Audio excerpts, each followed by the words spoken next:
এলাকায় রয়েছে ঝাঁ চকচকে নতুন সড়ক, অথচ সেই পথে চলার উপায় নেই, কারণ সড়কের মাঝে ভাঙা কালভার্ট।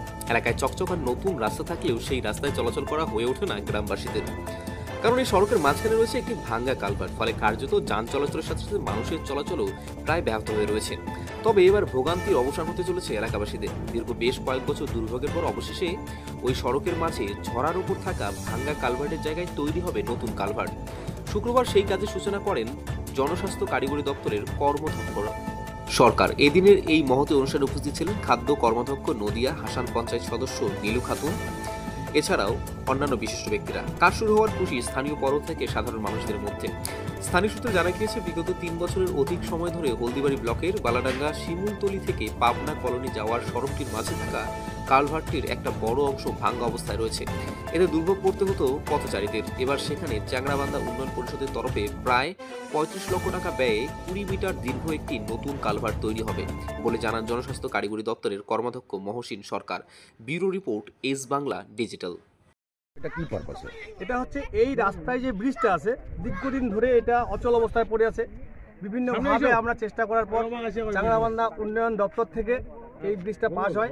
আনুমানিক এই 35 লক্ষ টাকা এখনও ওয়ার্ক অর্ডার আমাদের কাছে পৌঁছায়নি। আমরা ফাইনালি হিসাবটা বুঝতে পারিনি। এই 35 লক্ষ টাকা সম্ভবত হতে পারে, হয়তো আর বেশি হতে পারে। যার জন্যই আজকে আমরা এই ব্রিজটা ভাঙার কাজ শুরু হবে বলে আমরা আজকে শিলান্যাস। এই ব্রিজটা হয়ে গেলে কত পাবলিকের সুবিধা হবে? এটা লক্ষাধিক মানুষের সুবিধা হবে। ডাঙ্গাপাড়ার থেকে হলদিবাড়ি যাতায়াত করে প্রচুর। এই ব্রিজ না থাকার কারণে এখানে কোনো গাড়ি চলছে না। সামনের দিকে ভালো রাস্তা আছে, ভালো এলাকা আছে। পিছন দিকটাও আমাদের হলদিবাড়ি শহর সংলগ্ন এই এলাকা, এই রাস্তা হলদিবাড়ি শহর যাওয়ার জন্য, অঞ্চল অফিস যাওয়ার জন্য, হসপিটাল যাওয়ার জন্য, বিডিও অফিস যাওয়ার জন্য।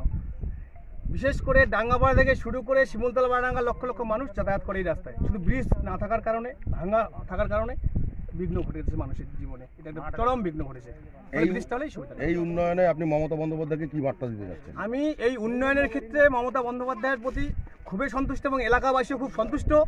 আমি দিদির সাফল্য কামনা করি এবং এই এলাকার মানুষজন দিদির প্রতি দিদির সাফল্য কামনা করে। ধন্যবাদ।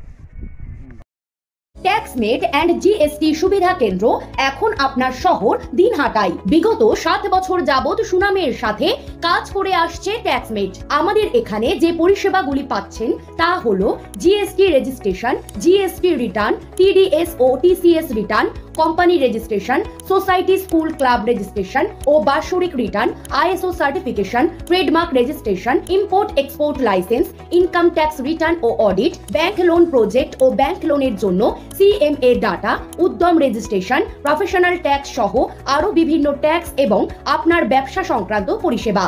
তাই যে কোনো কাজের জন্য শীঘ্রই যোগাযোগ করুন আমাদের সাথে। আমাদের ঠিকানা ট্যাক্সমেট দিনহাটা, আস্থা নার্সিং হোমের পাশে, জলের ট্যাঙ্কের বিপরীতে। যোগাযোগ নম্বর 8250435393।